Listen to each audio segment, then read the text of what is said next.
अरे दोस्तों, पास आओ, क्योंकि आज मैं आपके साथ एक बहुत ही फियरसाउनी कहानी शेयर करने वाला हूं। ये एक क्लासिक हॉरर कहानी है, जो एक सदी से भी ज्यादा समय से लोगों को फियरसाती आ रही है।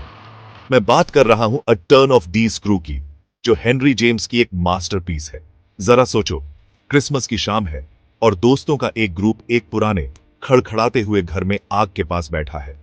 उनमें से एक भूतों की कहानी सुनाना शुरू करता है। ऐसी कहानी जो आपकी रूह कंपा दे और दिल की धड़कन तेज कर दे। कहानी एक भूतिया साया की है, एक भयानक दृश्य जो एक छोटे बच्चे को तब दिखाई देता है जब वो अपनी मां के बगल में सो रहा होता है। उस डर की कल्पना करो, उस भयानकता की जब तुम जागते हो और कुछ अलौकिक देखते हो और महसूस करते हो कि तुम्हारी मां भी उसे देख रही है। ये रोंगटे खड़े कर देने वाला पल डगलस, जो सुनने वालों में से एक है, को अपनी एक कहानी शेयर करने के लिए प्रेरित करता है। वो तब तक इंतजार करता है जब तक कि सब लोग अपनी कुर्सियों के किनारे पर न आ जाएं। उसके बाद ही वो अपनी कहानी सुनाता है।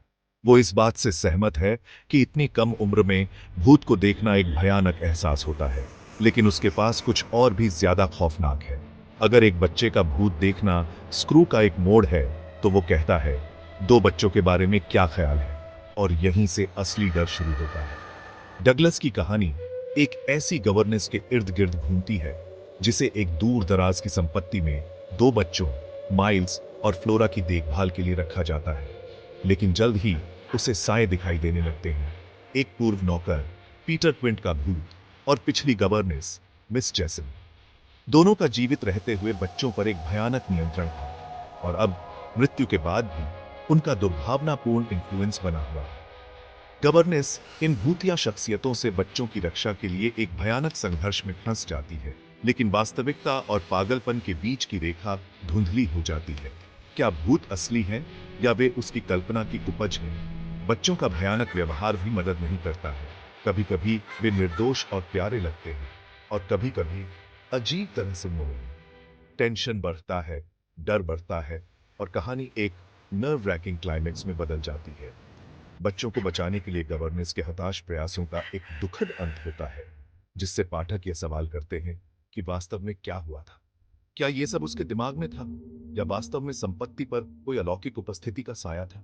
The turn of the screw एक ऐसी कहानी है जो हमारे सबसे गहरे डर, अज्ञात, अदृश्य और उस संभावना पर खेलती है कि बुराई सबसे निर्दोष को भी छू सकती है। यह एक ऐसी कहानी है जो आपके साथ रहती है, आखिरी शब्द पढ़ने के बाद भी आपके विचारों को परेशान करती है। तो हॉरर के दीवानों, अगली बार जब आप फियर्सने के मूड में हो, तो the turn off the screw पढ़ें। बस ये ध्यान रखें कि आप इसे रात में अकेले हो। आज के फियर साहब कहानी सत्र के लिए बस इतना। अगर आपको ये पसंद आया हो, तो उस लाइक बटन को दबाएं, और ऐसी और भी रोंगटे खड़े कर देने वाली कहानियों के लिए सब्सक्राइब करो।